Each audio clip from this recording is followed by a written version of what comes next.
اس میں مفسرین کا اختلاف ہے، کیا اس موقع پر فرشتوں نے بھی جنگ میں حصہ لیا تھا یا نہیں لیا تھا؟ بعض مفسرین کہتے ہیں صحیح بات یہ ہے کہ اس موقع پر دو طرح سے نصرت کی گئی، ایک تو یہ ہوا کے ذریعے سے، اور دوسرے ان فرشتوں کو بھیج کر اللہ سبحانہ و تعالیٰ نے کفار کے دلوں میں رعب ڈال دیا نبی اکرم صلی اللہ علیہ وسلم کا اور صحابہ کرام کا، کہ وہ اتنی بڑی تعداد میں ہونے کے باوجود بھی واپس لوٹ گئے۔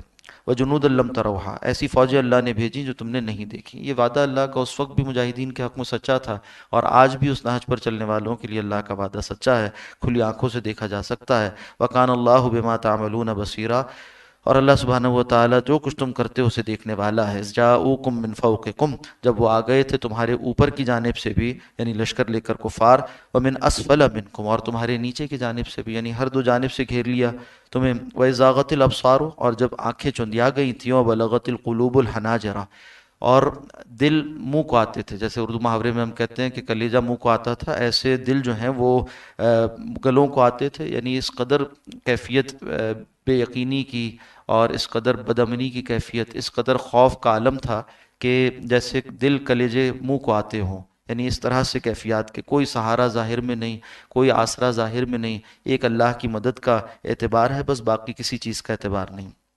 باقی سارے اسباب مخالف ہیں، سارے وسائل مخالف ہیں، تہی دامن ہے کسی اور وسیلے سے اور کسی اور نصرت سے۔ وَتَظُنُّونَ بِاللَّهِ ظُنُونًا، اور تم گمان کرنے لگے اللہ سبحانہ و تعالیٰ کے بارے میں طرح طرح کے گمان کرنا۔ بعض اوقات اہل ایمان کو بھی کوئی گمان لاحق ہو جاتا ہے، اور یہ خلاف ایمان نہیں ہے، یہ خلاف کہیے اسلام نہیں ہے، بلکہ ایک انسانی طبیعت ہے۔ کسی درجے میں اگر کہیں خوف طاری ہو جائے تو یہ نہ درجہ ایمان کے خلاف ہے، نہ درجہ ولایت کے خلاف ہے، تبھی مسئلہ ہے۔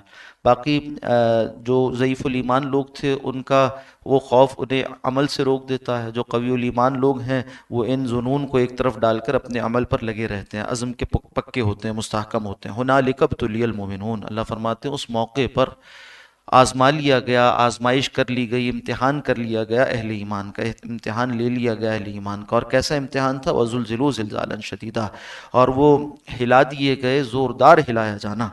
وَإِذْ يَقُولُ الْمُنَافِقُونَ، اب یہاں یہ کردار دکھایا جا رہا ہے کہ جو منافق لوگ ہیں وہ کس طرح کی باتیں کرتے ہیں، اور جو پکے ایمان والے ہیں، ایمان والوں کا وصف کیا ہوتا ہے۔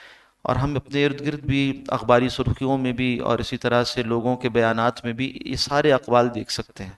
یہ کردار آج بھی آپ کو زندہ نظر آئیں گے، اس وقت بھی نظر آ رہے تھے اور آج بھی نظر آ رہے ہیں۔ کہا کہ والذین فی قلوبہم مرض، اذ یقول المنافقون، کہہ رہے تھے وہ لوگ جو منافق ہیں، والذین فی قلوبہم مرض، یہ کون لوگ تھے؟ جن کے دلوں میں روگ تھا، نفاق کا مرض تھا، دنیا کی محبت اس قدر غالب آ گئی کہ وہ اللہ کے وعدے کو بھی پہچان نہ پائے، اور اس کے بارے میں بھی گمان کا شکار ہو گئے، غلط گمان کا شکار ہو گئے۔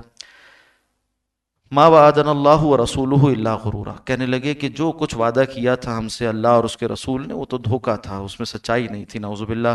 وَإِذْ قَالَتْ طَائِفَةٌ مِّنْهُمْ، یعنی یہ کیفیت کیا ہے کہ انسان سامنے کی قوت کو دیکھ کر، اسباب کو دیکھ کر اللہ کی نصرت کو چھوٹا جاننے لگے اور کفار کی قوت کو بڑا جاننے لگے۔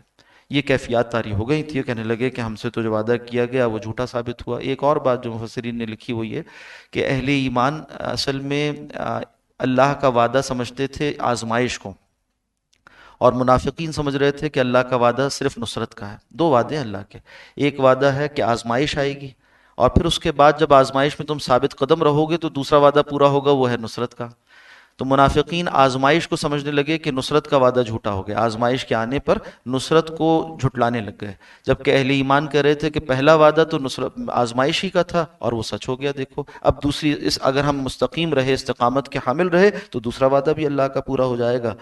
وَإِذْ قَالَتْ طَائِفَةٌ مِّنْهُمْ، تمہیں میں سے ایک جماعت کہنے لگی، یا اہل یثرب، اے یثرب مدینے کے رہنے والوں، لا مقام لکم، تمہارے لیے کوئی ٹھہرنے کا مقام نہیں۔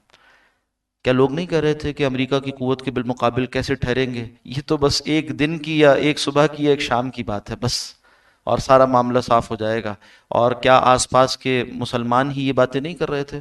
تو وہاں بھی کچھ لوگ تھے کہنے لگے کہ یا اہل یثرب لا مقام لکم، تمہارے لیے تو کوئی مقابلہ نہیں ہے، ٹھہرنے کا مقام نہیں ہے، فرجعوا، لوٹ جاؤ، ویستأذن فریق منہم النبی، اور ان میں سے ایک فریق وہ اذن لے رہا تھا، اجازت چاہ رہا تھا نبی اکرم صلی اللہ علیہ وسلم سے، یہ کہہ رہے تھے کہ ہمیں اجازت دیجیے کہ ہم واپس چلے جائیں۔ یقولون، وہ کہتے تھے، ان بیوتنا عورہ، کہ ہمارے گھر تو کھلے پڑے ہیں، یعنی اپنی معاش کا اور اپنے گھر بار کا خیال ان کو دامنگیر ہوا. جس موقع پر ڈٹنا تھا میدان میں، اس موقع پر وہ بہانے کر کر اور اپنی بزدلی کا اظہار کر کر جانا چاہتے تھے اور رخصت لینا چاہتے تھے. وما ہی بعورہ، اللہ فرماتے ہیں کہ حقیقت کے اعتبار سے وہ کھلے پڑے نہیں تھے، بلکہ ان کی مالی حیثیت مستحکم تھی. جو قربانیاں دینے والے تھے وہ اور زیادہ مفلوق الحال تھے، اور جو اس طرح کی باتیں کر رہے تھے اپنے معاشی مفاد کے لیے انہوں نے عالم کفر کا ساتھ دیا اور اس وقت لشکروں کا ساتھ دینے پر آمادہ ہوئے، یا یہ کہ کم از کم میدان سے پیچھے چلے گئے، وہ تو زیادہ مستحکم تھے معاشی اعتبار سے اور حفاظت کے اعتبار سے، قلعوں میں رہ رہے تھے. اور اس کے علاوہ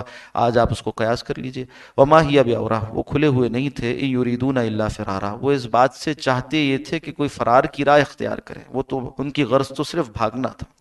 وَلَوْ دُخِلَتْ عَلَيْهِمْ مِنْ أَقْطَارِهَا، اگر یہ کفار آ جائے ان کے شہر پر اطراف سے، اس کے کناروں سے، ثُمَّ سُئِلُوا الْفِتْنَةَ، پھر ان سے مطالبہ کرنے لگیں، یعنی منافقین سے مطالبہ کرنے لگیں کفار کہ ہمارے ساتھ شامل ہو جاؤ، لَأَتَوْهَا، تو یہ ان کا مطالبہ مان لیں گے. وَمَا تَلَبَّثُوا بِهَا إِلَّا يَسِيرًا، اور اس میں ہرگز دیر نہیں کریں گے. مسئلہ کیا ہے کہ یہ جہاں نقد کا سودا ہوتا ہے وہاں تیار ہوتے ہیں، اور جہاں ادھار کا سودا ہوتا ہے وہاں پیچھے ہٹ جاتے ہیں.